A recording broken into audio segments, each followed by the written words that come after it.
माशाअल्लाह एक सर्दी दा जोर है कपड़ी पई है ते दूजा घर दे पकोड़े मिलन वो भी ताज़े देसी घी विच बने हुए वाला घर दे होवन वाला होवे नहीं मज़ेदार।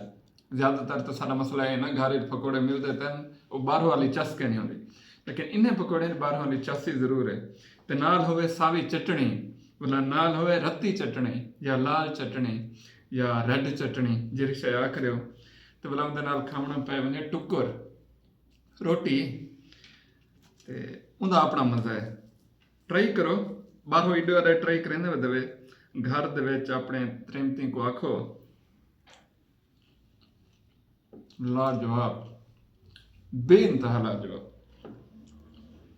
बाहरों ईडो वाले ट्राई करेंदे दवे घर थोड़ा गिट्टे गोदे पकड़ो, गिट्टे गोदे पकड़ के मेहनत करो ते तो मुला लजीज चंगे अच्छे ताज़े घर ते बने पकोड़े मिल सन। भला तो एक कंबिया की ताता अजन पहला ने वाला मुंह च तरीफें दी गंठड़ी बात देवनी अंबार लाजवाब खस्ता बहुत लजीज हैं। पिछों अम्मा बनाए या बहन बनाए या घर वाली बनाए मसाद बनाए जाए बनाए वो पिछले थोड़ी खिदमत च लग वैसे पकौड़े दे नाल तो बीहां चीज़ें फ्री च मिल सन।